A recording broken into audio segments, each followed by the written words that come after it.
Hello everyone, welcome to our channel passion fashion by Sindhu. నేను మీ సింధుని.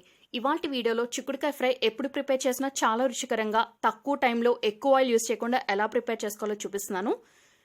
Recipe preparation కోసం first stove మీద ఒక కడాయి పెట్టుకున్నాను. అందులోకి 1 టీ స్పూన్ ఆయిల్ వేసుకున్నాను. ఆయిల్ హీట్ అయిన తర్వాత జీలకర్ర, పచ్చిశనగపప్పు, మినప్పప్పు, ఆవాలు అన్నీ ఒక్కొక్క టీ స్పూన్ చొప్పున వేసుకుని మీడియం హీట్లో పోపు అనేది బాగా క్రిస్పీగా ఫ్రై అయ్యే వరకు ఫ్రై చేసుకోవాలి. ఇది ఫ్రై అవుతున్నప్పుడే ఇందులోకి ఒక 1/2 టీ స్పూన్ వరకు పసుపు కూడా వేసుకున్నాను.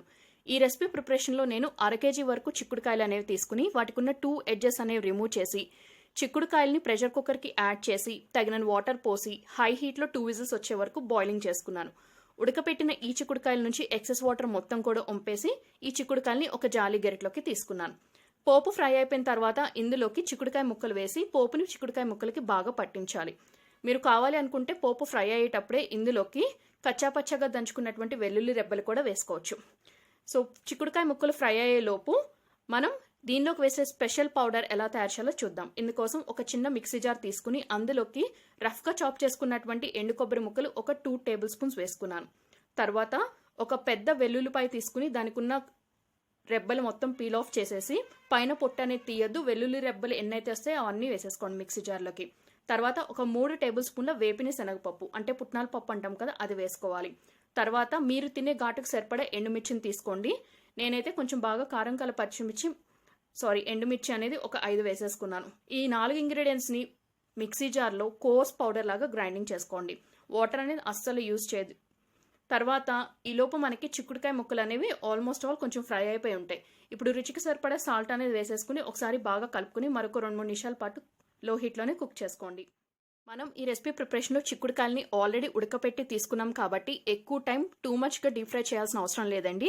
అండ్ వన్ మోర్ థింగ్, చిక్కుడుకాయలు ఎప్పుడు కూడా చాలా డెలికేట్గా ఉంటాయి కాబట్టి కుకింగ్ ప్రాసెస్ అంతా కూడా లో హీట్లోనే కంటిన్యూ చేయండి. సో చిక్కుడుకాయలు మనకి ఫ్రై అవుతున్నప్పుడు ఇందులోకి కొబ్బరి కారం అనేది 1 టేబుల్ స్పూన్ వరకు వేశాను. ఈ కొబ్బరి కారం అనేది ఆల్రెడీ ప్రిపేర్ చేసి మన ఛానల్లో రీసెంట్గా అప్లోడ్ చేశాను. దాని తాలూకా లింక్ అనేది ఎవరైనా చూడకపోతే నేను పైన ఐకార్డ్స్లో షేర్ చేస్తాను, అది చూడండి. తర్వాత ఇందాక గ్రైండ్ చేసి పెట్టుకున్నటువంటి పౌడర్ ఉంది కదా, సో ఆ పౌడర్ మొత్తాన్ని వేసేసేయండి. వేసేసి బాగా కలుపుకోండి. ఇప్పుడు వేసిన కొబ్బరి కారం అలాగే ఇది మసాలా పౌడర్ 2 కూడా బాగా కలిపేసుకోండి. కలుపుకున్న తర్వాత మరొక 2-3 నిమిషాల పాటు లో హీట్లోనే కుక్ చేసుకోండి. క్లిప్లో చూపిస్తున్నట్టు ఈ ఫ్రై అంతా కూడా ఇలా దగ్గరకు వచ్చేస్తే ఒకసారి నిదానంగా టాసింగ్ చేసుకుని ఫ్లేమ్ అనేది టర్న్ ఆఫ్ చేసి ఒక 5 మినిట్స్ ప్యాన్లోనే అలా ఉంచేసేయండి. ఇమీడియట్గా డిష్ అవుట్ చేయొద్దు. ఆ ప్యాన్ హీట్కి మనం వేసిన స్పైసెస్ పౌడర్కి చిక్కుడుకాయ ముక్కలకి మంచి అరోమా అనేది బాగా పడుతుంది. సో తినేటప్పుడు చాలా ఫ్లేవర్ఫుల్గా డెలిషియస్గా కూడా ఉంటుంది. ఇప్పుడు ఇందులోకి లాస్ట్గా సన్నగా తరిగి పెట్టుకున్న కొత్తిమీర ఆకుల్ని కాడలతో సహా వేసుకుని అప్పుడు డిష్ అవుట్ చేసుకోండి. సో చాలా బాగుంటుంది. తక్కువ టైంలో ప్రిపేర్ చేసుకోవచ్చు. చాలా రుచికరంగా ఉంటుంది.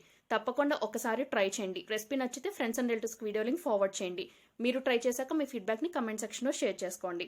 రెసిపీ నచ్చితే తప్పకుండా ఛానల్ని సబ్స్క్రైబ్ చేసుకుని బెల్ ఐకాన్ యాక్టివేట్ చేసుకుని ఆల్ అనే ఆప్షన్ కూడా సెలెక్ట్ చేసుకోండి. మరొక ఇంట్రెస్టింగ్ రెసిపీతో రేపు మళ్ళీ కలుసుకుందాం. Thank you all very much for watching.